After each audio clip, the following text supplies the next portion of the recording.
Terima kasih Anda masih bersama kami. Bagi Anda yang baru saja bergabung, kami hadirkan kembali 3 berita utama hari ini. Nikah siri tanpa sepengetahuan pasangan sahnya, sang istri laporkan suami ke polisi.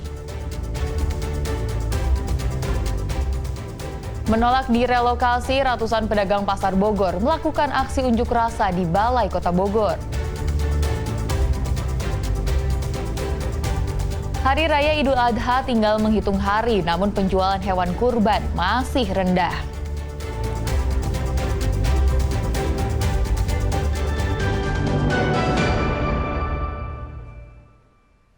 Mahasiswa sekota Tasikmalaya Senin lalu berunjuk rasa mengkritisi kinerja 100 hari wali kota dan wakil wali kota Tasikmalaya, Fiman Diki Chandra yang dinilai tidak berhasil. Namun mereka gagal menemui keduanya yang tidak berada di Balai Kota Tasikmalaya. Wakil wali kota kita di sini ingin menemui dia. Kita di sini ingin menyampaikan aspirasi kita. Kita di sini ingin menagih janji-janji dia. Puluhan mahasiswa Tasikmalaya ini berunjuk rasa di depan kantor Balai Kota Tasikmalaya. Mereka ingin menemui Wali Kota Tasikmalaya, Fiman Alfarizi Ramadan dan wakilnya, Diki Chandra Negara. Namun, upaya itu gagal karena keduanya tidak berada di kantor. Mahasiswa pun sempat saling dorong dengan aparat polisi dan Satpol PP saat ingin memaksa masuk ke halaman Balai Kota Tasikmalaya untuk membuktikan sendiri bahwa Wali Kota dan Wakil Wali Kota tidak berada di tempat. Para mahasiswa menilai selama 100 hari memerintah, keduanya lebih banyak melakukan acara-acara seremonial ketimbang menyelesaikan persoalan warga dan melaksanakan janji-janji politiknya saat berkampanye. Mungkin kawan-kawan pun bisa menilai, kawan-kawan media pun bisa menilai bahwasanya tidak ada satupun bentuk nyata ataupun solusi konkret yang memang dikeluarkan daripada Fiman. 4 program kerja itu hanya dijadikan jargon politik semata. Bahkan kalau kita kalkulasi, dari apa yang menjadi kegiatan Fiman selama 100 hari kerja, lebih banyak kegiatan seremonialnya daripada substansial. Bahkan 0 untuk kegiatan yang memang sifatnya substansial dan juga esensial, seperti itu mungkin. Mahasiswa mendesak agar 4 program Fiman Diki yang dijanjikan saat kampanye, yaitu program Tasik Pintar, gerakan masyarakat sehat, peningkatan pelayanan publik, serta program hafalan Al-Quran di kelurahan benar-benar dilaksanakan. Tak berhasil menemui Fiman dan Diki, mahasiswa akhirnya membubarkan diri dan berjanji akan kembali dengan massa lebih banyak. Eko Setiabudi melaporkan dari Kota Tasikmalaya. Menolak direlokasi, ratusan pedagang pasar Bogor berunjuk rasa di Balai Kota Bogor Senin pagi. Mereka menuntut pemerintah Kota Bogor membatalkan rencana pengosongan pasar yang akan dilakukan pada 6 Juni mendatang. Berjalan kaki dari Pasar Bogor, ratusan pedagang tradisional Pasar Bogor yang sudah berjualan puluhan tahun di tempat itu berunjuk rasa ke Balai Kota Bogor Senin pagi. Mereka mempertanyakan rencana revitalisasi pasar yang akan dilakukan pemerintah Kota Bogor. Pedagang juga menolak pengosongan pasar oleh Perumda Pasar Pakuan Jaya tanggal 6 Juni mendatang. Pedagang merasa jalannya revitalisasi pasar oleh Perumda tidak jelas dan mengesampingkan musyawarah dengan pedagang. Memprotes kebijakan yang dilakukan oleh PD Pasar Pakuan Jaya. Mereka memasang atau mengeluarkan surat edaran yang berupa di dalamnya itu berupa ancaman, Pak, bahwa pasar itu akan beroperasi untuk terakhir itu tanggal 6 Juni. Akan ada langkah mematikan lampu. Yang ketiganya itu adalah pemasangan pagar. Ini yang kita anggap semua daripada apa yang disampaikan dalam surat edaran itu adalah bentuk ancaman dan intimidasi terhadap pedagang Pasar Bogor.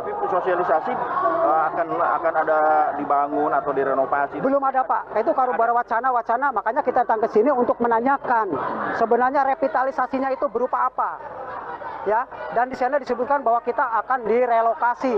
Apalagi di poin terakhir itu ada kata-kata silakan pedagang untuk ke Jambu 2 maupun ke Sukasari. Inilah kita akan punya hak untuk berjualan di mana saja, tidak perlu diarahkan untuk kemana saja. Di sisi lain, Perumda Pasar Pakuan Jaya menyatakan tetap akan menjalankan revitalisasi Pasar Bogor yang saat ini kondisinya dinilai kumuh dan tidak layak untuk berjualan. Dari tahun 2023 kita lakukan sosialisasi kepada para pedagang bahwa suatu saat nanti Pasar Bogor itu akan dilakukan revitalisasi. Nah, langkahnya adalah satu, melakukan relokasi para pedagang ya, yang basahnya pindah ke Jambu 2, kemudian yang keringnya pindah ke Sukasari. Nah, kami sampaikan bahwa ya program ini harus tetap berjalan. Gitu. Untuk apa? Untuk kemajuan Kota Bogor juga. Kita tidak ingin pasar Bogor itu kan kumuh seperti sekarang nih. Ya, sehingga ini harus dilakukan upaya-upaya untuk melakukan proses revitalisasi pasar. Untuk apa? Peningkatan pelayanan. Setelah bertemu, Perumda Pasar Pakuan Jaya bersedia mencabut spanduk pengosongan pasar yang dipasang di sejumlah titik di Pasar Bogor sesuai tuntutan para pedagang. Namun, pengosongan pasar akan tetap berjalan. Sementara para pedagang meminta agar bisa bertemu dengan Wali Kota Bogor, Dedi Rahim, untuk menyampaikan aspirasinya. Iwan Kurniawan melaporkan dari Kota Bogor. Kepala desa tidak kunjung diberhentikan setelah adanya temuan dugaan korupsi. Puluhan ibu-ibu di Kabupaten Cianjur merangsek masuk menyegel kantor desa.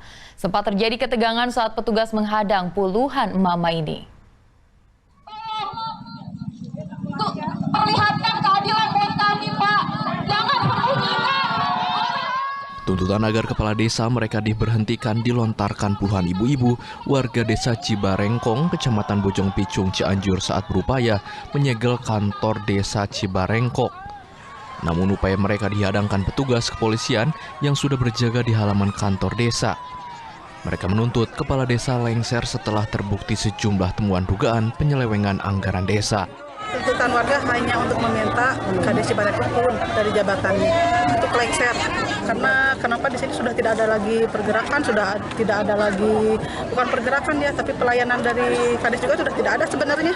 Hasil risetnya itu penyelewengan dana, penyelewengan guru ngaji, ketahanan pangan, terus traktor, itu kayak traktor, terus padi. Oh, terlihat anggaran-anggaran desa itu tidak tersalurkan. Tidak tersalurkan. Dan tidak tersalurkannya itu tidak seutuhnya. Hasil audit oleh Inspektorat Daerah menemukan dugaan penyimpangan anggaran desa. Asep Jalaluddin Saleh, Kepala Desa Cibarengkok, diduga melakukan korupsi anggaran insentif guru ngaji, bantuan langsung tunai, anggaran guru PAUD dan anggaran untuk pengadaan gabah padi, serta dugaan pemalsuan tanda tangan guru ngaji untuk mendapatkan insentif. Pemerintah Kabupaten Cianjur menyatakan tak dapat memastikan apakah Kepala Desa Cibarengkok akan diberhentikan. Kecuali dugaan penyelewengan APBD desa ini bergulir ke ranah hukum. Apakah nanti prosesnya di proses hukum terkait dengan penyalahgunaannya atau memang diberhentikan karena memang ada ketidakpatuhan. Ketidakpatuhan yang saya maksud adalah 3 kali teguran dari kecamatan kemudian tidak ditindaklanjuti oleh kepala desa, maka ini bisa menjadi substansi pemberhentian. Rekomendasi dari Bupati dan Inspektorat terkait adanya ketidaksesuaian pelaksanaan kegiatan anggaran tahun 2023 dan 2024 sebesar 200 juta lebih. Kepala desa diberi waktu selama 60 hari kerja mempertanggungjawabkan anggaran tersebut. Rendra Gozali melaporkan dari Cianjur. Penampungan limbah kotoran hewan dari peternakan sapi di wilayah Darang dan Purwakarta jebol hingga mencemari dan merusak tanaman padi milik warga. Upaya perbaikan penampungan limbah kotoran hewan masih terus dilakukan.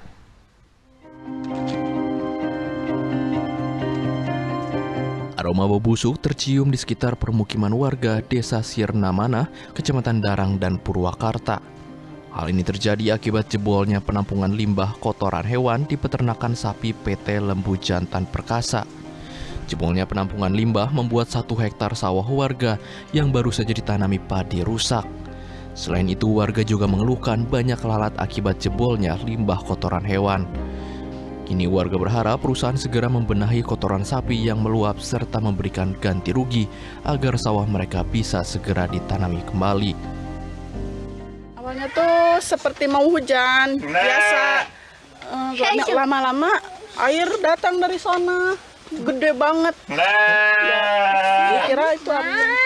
Ternyata itu, iya tanggul LJP jebol. Tanggul perusahaan ternak sapi di atas. Iya. Sawah teteh rusak? Rusak parah. Baru nanam pada apa ya? Iya, baru nanam. Baru nanam pisang? Baru nanam pisang. Tanggulnya itu kecil. Tanggulnya kecil. Iya, ya cuman limbahnya itu banyak. Dampaknya kemana aja Pak ngalirin Pak? Ya ke sini aja, ke warga. Ada ke rumah gitu? Nggak ada ke rumah sih. Kemana aja? Ke sawah? Ke sungai? ladang-ladang aja. Cuman itu petani kan rusak, udah ditanam. Tanaman padi yang sudah ditanam rusak. Perkiraan berapa hektar sih yang terdampak dari jebolnya limbah kotoran sapi ini, Pak? Lebih lah 1 hektar lah. Pihak perusahaan peternakan mengaku siap bertanggung jawab mengganti kerugian warga. Pihak perusahaan berdalih jebolnya tanggul penampungan limbah terjadi akibat tingginya debit air di penampungan sementara kotoran hewan. Untuk penanganan saat ini ya yang terdampak udah kita data. Jadi kemarin kita usahakan seminggu udah selesai untuk penyelesaian area sama penggantian ke warga yang terdampak. Pak, ini kalau dari awal kan karena shelter kita yang di sana itu kena rusak karena kena angin ya, pada bocor. Jadi kotoran sapi itu sementara ditaruh di sini. Jadi nanti kalau ini sudah selesai kan tetap akan kita ini, karena belum sempat karena kemarin 2 minggu kemarin tuh curah hujan tinggi, jadi terbawa ini air hujan gitu. Saat ini pihak peternakan tengah memperbaiki lokasi yang jebol. Zainal Arifin melaporkan dari Purwakarta.